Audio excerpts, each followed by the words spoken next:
Assalamualaikum warahmatullahi wabarakatuh. Selamat datang di Katalis Channel. Bersama saya Aini Maisyah.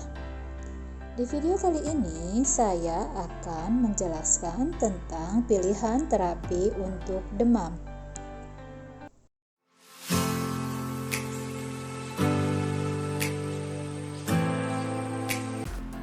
Sebelum lanjut ke videonya, bagi teman-teman yang belum subscribe channel ini, di-subscribe dulu ya. Terima kasih.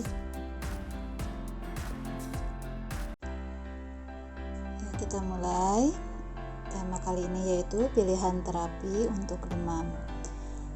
Di pendahuluannya ada demam, yaitu kondisi umum di mana suhu tubuh lebih tinggi daripada normal 37,5 derajat Celcius atau 100 derajat Fahrenheit yang diukur dengan termometer oral atau 38 derajat Celcius yang diukur secara rektal.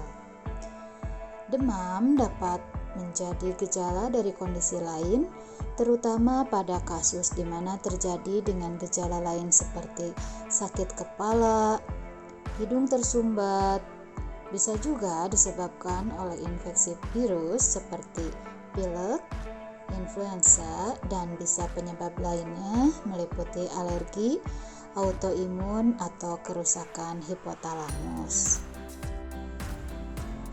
Kemudian berikutnya kita akan mempelajari pilihan terapi untuk demam. Kita bagi menjadi 3 saja ya. Yang pertama yaitu analgetik, non-opiat, dan antipiretik. Yang kedua obat batuk dan pilek. Dan yang ketiga adalah obat antiinflamasi non-steroid atau OAINS. Kita ke bagian pertama yaitu analgetik, non-opiat, dan antipiretik.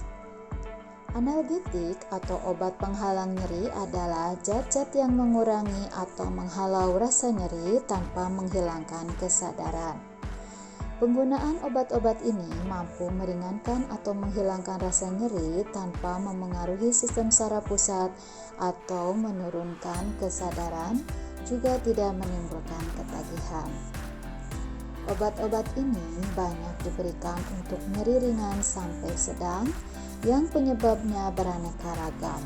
Misalnya nyeri kepala, gigi, otot atau sendi, nyeri perut, nyeri haid, nyeri akibat benturan atau kecelakaan. Pada obat analgetik, non-opiat, dan antipiretik ini sering juga dikombinasikan. Nah, kombinasi analgetik seperti ibuprofen dan paracetamol memberikan efek analgetik dan antipiretik yang sinergis, sehingga lebih cepat meredakan demam dan sakit kepala atau nyeri lainnya.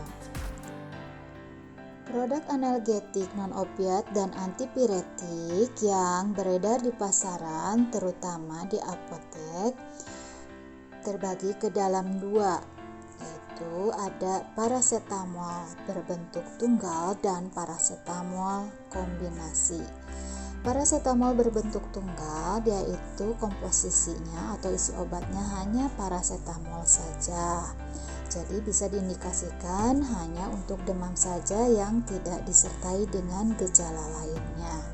Sedangkan paracetamol kombinasi beredar di pasaran, banyak yang dikombinasikan juga dengan kafein, ada juga kombinasi paracetamol dengan acetosal, ada juga paracetamol kombinasi dengan acetosal dan kafein. Kemudian ada juga paracetamol yang dikombinasikan dengan vitamin B. Kemudian ada juga paracetamol yang dikombinasikan dengan ibuprofen. Di bagian kedua ada obat batuk dan pilek. Batuk adalah suatu refleks fisiologis protektif yang bermanfaat untuk mengeluarkan dan membersihkan saluran pernapasan dari dahak, debu, zat-zat perangsang asing yang dihirup, partikel-partikel asing, dan unsur-unsur infeksi. Obat batuk dan pilek yang mengandung analgetik dan antipiretik, yaitu parasetamol, dapat digunakan untuk meredakan demam. Nah, perlu diingat ya, hindari duplikasi obat-obatan pilek yang mengandung parasetamol untuk menghindari kelebihan asupan atau overdosis. Nah, pilihan produk yang beredar pasaran yaitu biasanya parasetamol sebagai antipiretiknya dikombinasikan dengan obat batuk dextromethorphan, kemudian juga ada antihistaminnya yaitu chlorpheniramine maleat, kemudian juga ada phenylpropanolamin. Nah, untuk lebih jelasnya teman-teman bisa berkonsultasi dengan apoteker yang terdekat. Di bagian ketiga ada obat antiinflamasi nonsteroid atau OAINS.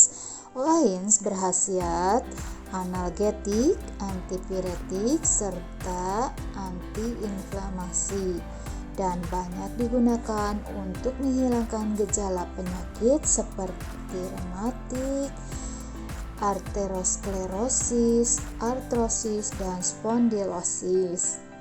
Nah, obat ini juga efektif terhadap peradangan lain akibat trauma seperti pukulan, benturan, ataupun kecelakaan. Juga misalnya setelah pembedahan atau pada memar akibat olahraga. Obat antiinflamasi nonsteroid seperti amiropenazon, aspirin, diclofenac, ibuprofen juga dapat meredakan demam di samping efek analgetik dan antiinflamasinya. Namun ada efek samping dari obat ini dapat termasuk tinnitus, ulcerasi, atau iritasi lambung. Nah, untuk meminimalkan risiko ini, dosis efektif terendah harus digunakan untuk durasi sesingkat mungkin. Untuk produk yang beredar di pasaran, kebanyakan obat antiinflamasi nonsteroid ini yaitu dikombinasikan. Bisa kombinasi ibuprofen dan parasetamol, ada juga natrium metamizol dikombinasikan dengan vitamin B, yaitu vitamin B1, B6, dan B12. Demikian video tentang pilihan terapi untuk demam. Jangan lupa di like, share sebanyak-banyaknya ke teman-teman yang lainnya juga ya. Jika ada pertanyaan, silakan isi di kolom komentar. Terima kasih telah menonton videonya. Jangan lupa tonton video yang lainnya dari kami ya. Assalamualaikum warahmatullahi wabarakatuh.